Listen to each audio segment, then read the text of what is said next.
We ain't have nothing, every ghetto, I know the same. We trying to make a little change. And here we go. Hey, what's going on, everybody? Welcome to the channel. My name is Samrak. I'm Geneva. And I'm Sarah. We are about to start another stand-up special. It's of somebody that's known, but we have not done any for the channel. It is KevinHart. KevinHart. I believe this is a 2019 special called Irresponsible. I think a lot of stuff has happened to KevinHart since his claim to fame. We're not gonna get into that. I know him from many things. Many what things, do you not yeah. know him from? Yeah. Movies. He loves him and Dwayne The Rock Johnson. Have a cool chemistry together. Him and Ice Cube. We saw him and Ice Cube with Conan. That was a good one. That's couple yes. bits they did together. Chico Stick. That's right. And then I remember watching his show called The Real Husbands of Hollywood, which you two, for some reason, have never heard of. Which I've never heard of, and I need to see it now. Yeah, he is hilarious. Like he's from Philadelphia, of course. He always represent Philly. And then when the Eagles won the Super Bowl, KevinHart was trying to get on stage with the players, but then they, he didn't have the pass, but but he was drinking, so. Yeah. It was funny. His improv is always funny when he goes onto the show. He's talking to the host, just in the sports world in general. He's always.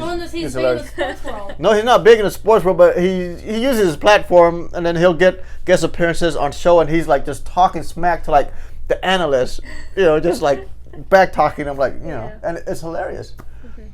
Yeah, and he's sideline at basketball games, just shouting at NBA players, distracting them, just getting under their nerves. Stop it. There might be a compilation of it out there. Yeah, then he's trying to get into their head when they're, because We gotta watch this. He's in Philadelphia, so he's watching the Sixers game, and then all the star players, that opposing team run by him. He'll yell stuff at them. Yo, we gotta watch. No. Yeah, he's arguing with NBA players from the.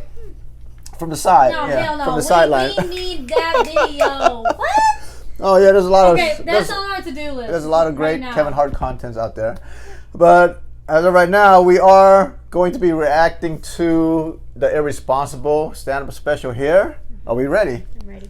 So if you do like our reaction, please like, comment, subscribe, and also hit that notification bell. All right, we'll get into more KevinHart. Oh, I didn't know that. That's really funny. We'll wait. All right. And here we go. Welcome to the Irresponsible Tour. We're about to have a good time. The name is Irresponsible for a lot of reasons. We'll get into all those reasons as the show goes on. I don't really like to waste time. I feel like I'm out here, we might as well just get to the shit. Let's just get to the shit, okay? Let's talk about my first irresponsible move this year. My first irresponsible move this year actually involves my kids. My kids caught me and my wife fucking. Let's just start here.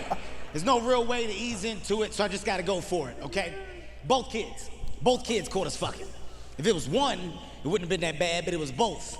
My son saw us first. I saw him when he saw us because he called his sister. He was like, come here, hurry up, come here. Oh, no! The crazy thing is, I couldn't even get mad.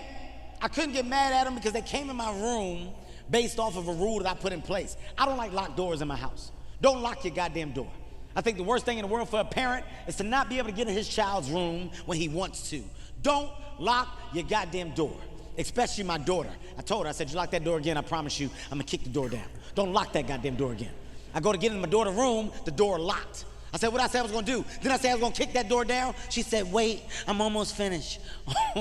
Oh my God.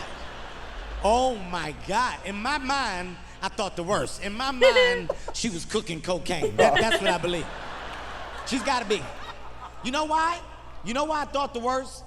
I thought the worst because I know what I was doing as a child whenever I was in my room and my door was closed. Whenever I was in my room and my door was closed, I was always doing the worst shit possible on the other side of that goddamn door. Every time my mom busted in my room, true story, people, my dick was always in my hand. Swear to God. Every time. What you doing, boy?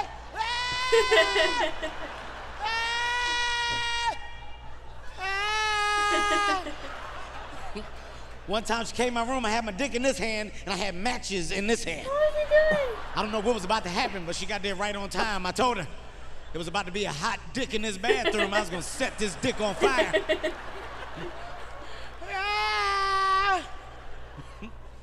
The worst thing about my kids catching us having sex is that we were having sex in positions that you couldn't play off.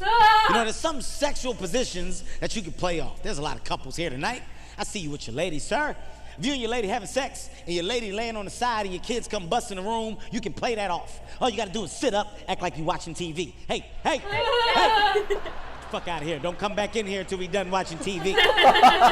If you're real good and you got your bottom half covered up, when you sit up, you can technically keep fucking while you're talking.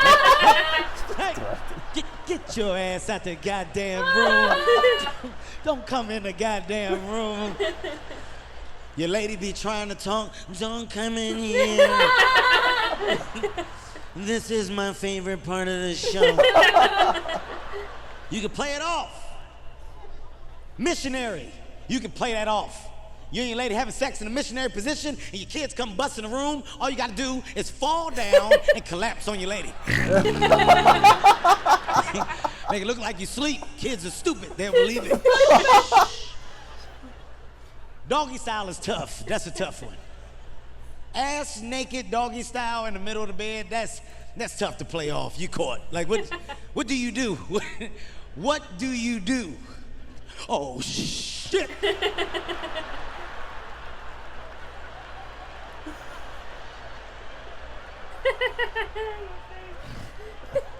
You got one move. You got one move. You got to make it look like you're playing American football. Just go, hut, hut. Get your ass out of here. We're going over football plays. Get out of here. You're playing against a couple from down the street this week. Get your ass up out of here. My biggest fear was I didn't want my kids to try to talk to me about what they saw. Please, God, don't let my kids talk to me about the shit that they saw.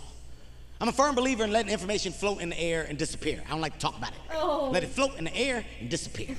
I go downstairs in the kitchen, I see my son in the kitchen. My son gave me a look that said that he wanted to ask me about what he just saw.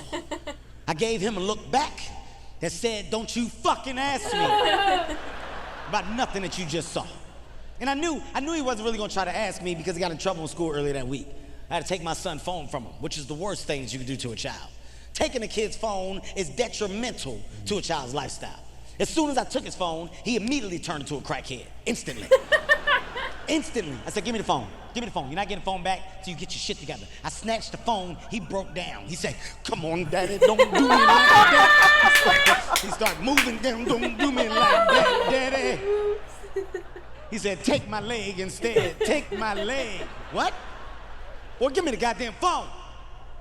You're not getting the phone back till you get your shit together. When I take the phone, I say to myself, you know what? I need to go through my son's phone. I need to see what my son has been talking about on his goddamn phone. It's irresponsible on my part as a parent to not know what's on my son's phone. I go through the phone, people, I realize I don't have the code. I don't got the thumbprint, the face ID, nothing. So I gotta go back to this little nigga and ask him to put the goddamn code in the phone. Put the code in the phone so I can see what you've been talking about. Straight face, my son said, nah, man, I ain't gonna do it. Boy, put the code in the phone before I punch you in the fucking throat. That's what I said. I said that.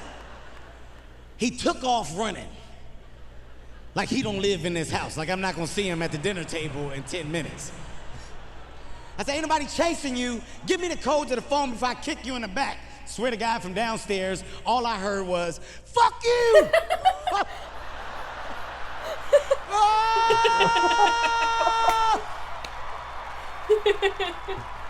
Oh no. I'ma kill him. I'm about to kill him.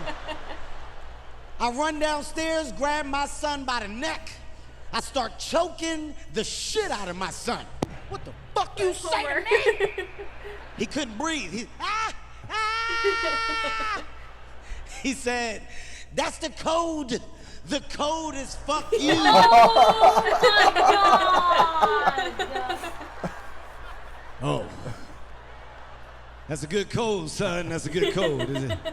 Is it Y-O-U or the letter U? How you spell it? Oh my God. I scratched your neck up real good. I apologize. I'm gonna get you a turtleneck so you don't have to go to school looking like that. I'm sorry. My kids are getting older. Daughter's 13, my son is 10 now. Older they get, the more the arguments escalate. I caught my kids cursing at each other the other day. This shit made me laugh. If you're a parent, you're here tonight, and you don't think your kids curse, you're a stupid parent. You're stupid. As soon as you walk out the house, your kids let it fly. Fuck, mother bitch, shit, bitch, pussy ass, hoe bitch. It don't even go together. They say it at the same time. I heard my daughter going off on my son, giving him the business. I'm asleep, I'm laying on the couch. She's snapping. I'm sick of your shit, Hendrix. You keep fucking with me, I'ma bust your ass. I said, damn, wait a minute. What the hell is going on in there? Now I don't want to blow my cover because I want to hear what my son says back. I want to hear my son's rebuttal. My son is exactly like me when I was a child. We're identical, we're exactly the same. My son is such a bitch. He's such a bitch.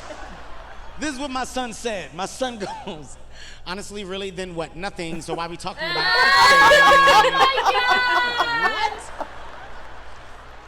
What? He stormed off like he won. Okay.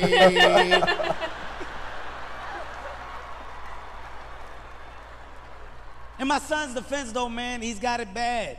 I don't know what it is about older sisters and their younger brothers. Older sisters love to whoop up on their younger brothers. I don't know why.